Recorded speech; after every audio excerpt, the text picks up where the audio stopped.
गांधी बापू का शिष्य, सत्य अहिंसा का अवतार, किंतु एक भारत करने को धर लेता हथियार। लौह पुरुष संबोधन था वो लोहे की दीवार।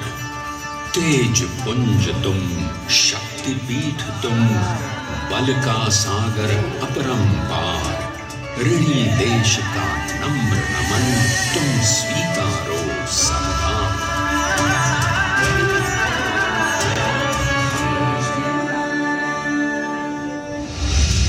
1857 में अंग्रेजों को ललकारने वाले पहले स्वतंत्रता संग्राम के एक सक्रिय सिपाही थे झवेर भाई पटेल। करमसद गांव के इस बहादुर देशभक्त किसान और उनकी पत्नी लाडबाई के 5 बेटों और 1 बेटी में से चौथे पुत्र थे वल्लभ भाई। बालक वल्लभ ने करमसद के बाद नडियाद से अपनी हाई स्कूल की शिक्षा पूरी की। फिर 13 साल की उम्र में उनकी शादी भी हो गई छोटी सी झवेरबाई से। 2 बच्चों, बेटी मणिबेन और बेटे टाया भाई को जन्म देने के बाद झवेरबाई असमय ही चल बसी। सदी बदलने और 20वीं सदी आने पर उनका जीवन भी एक चमत्कार की तरह बदला। प्लीडर का इम्तिहान पास करके वो वकालत करने लगे। पहले गोधरा, फिर आणंद और उसके बाद अहमदाबाद में। मगर जल्द ही वकालत छोड़कर वो बैरिस्टर बनने की इच्छा से इंग्लैंड चले गए। लंदन में बैरिस्ट्री में अव्वल आने और वजीफा जीतने वाले वो अनोखे भारतीय थे। अब तो अहमदाबाद की वरिष्ठ अदालत में बैरिस्टर पटेल की जिरह और जीतों की धूम मच गई।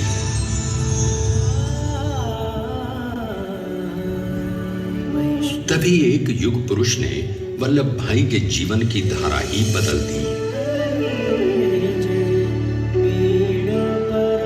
दक्षिण अफ्रीका में सत्याग्रह के अहिंसक अस्त्र से गोरे शासकों को सबक सिखाकर भारत वापस आए बैरिस्टर मोहनदास करमचंद गांधी से मिलकर वल्लभ भाई ने अपने कुछ बरसों से सीखे विदेशी व्यवहार और संस्कार हमेशा के लिए त्याग दिए और अब वो अपने खेड़ा के किसानों को हक दिलाने के लिए बापू के साथ आंदोलन में कूद पड़े।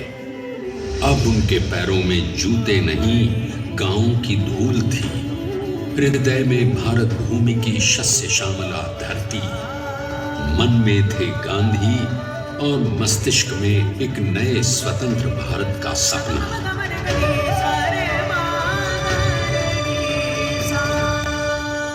तभी बारडोली के मजबूर मजलूम किसानों की यातना का समाचार उनके पास पहुंचा। तुरंत वल्लभ भाई वहां पहुंचे और यूं शुरू हुआ भारत का सबसे बड़ा और सफल किसान आंदोलन बारडोली।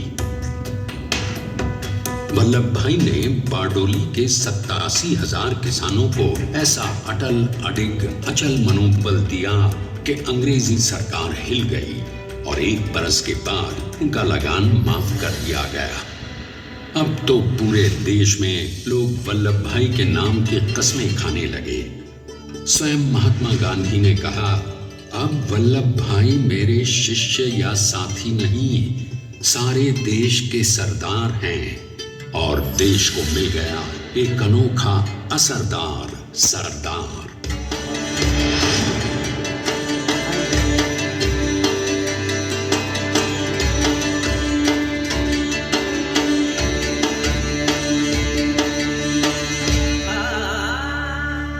सरदार पटेल के नाम और देशभक्ति से अंग्रेज डर कर कांपने लगे। 1930 के नमक सत्याग्रह और दांडी कूच में वो बापू से भी पहले गिरफ्तार किए गए। तो सन 1932 में फिर उन्हें बापू के साथ ही जेल में 2 सालों के लिए डाल दिया गया। मगर आजादी के दीवानों को, स्वतंत्रता के परवानों को कौन गिरफ्तार कर पाया है?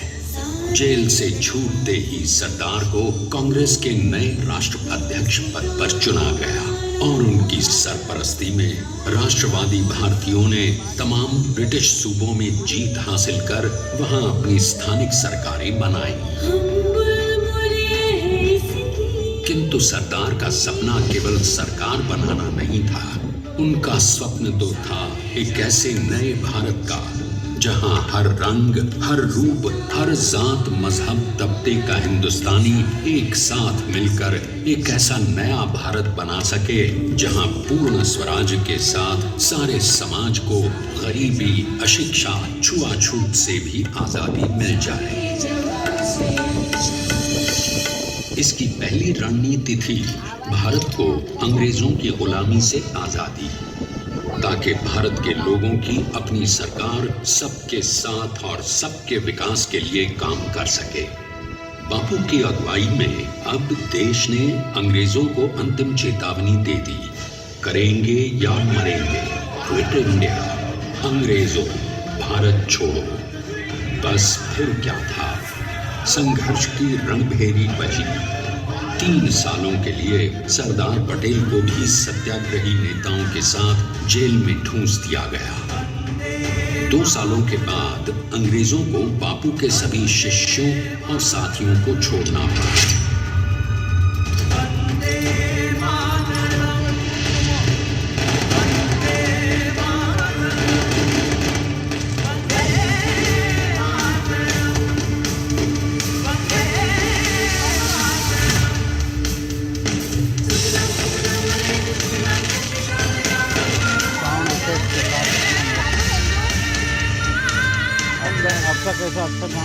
स्वतंत्रता के स्वप्न के सच होने के साथ अब सरदार पर कई एक नई जिम्मेदारियां थीं। आने वाली आजादी की तैयारी और एक नए भारत के लिए नए लोकतांत्रिक संविधान की संरचना।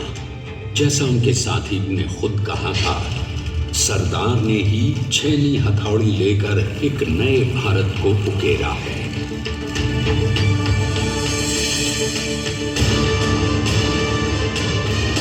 स्वाधीनता तो प्राप्त हुई, लेकिन खंडित भारत में भी उठते विभाजनवादी अंधकार को अभी दूर करना था।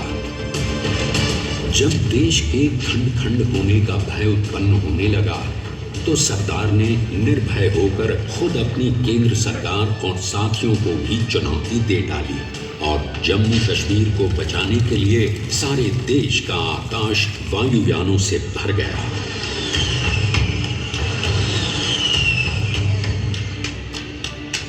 और फिर हैदराबाद और जूनागढ़ के भारत में विलयीकरण को पाकिस्तान से चुनौती मिली।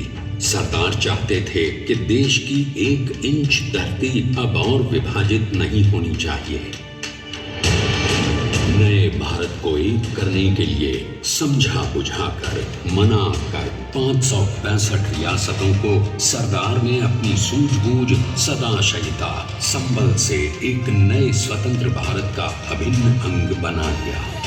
हमारे इतिहास में अखंड भारत के पुरुषार्थ का ये एक महानतम अध्याय है।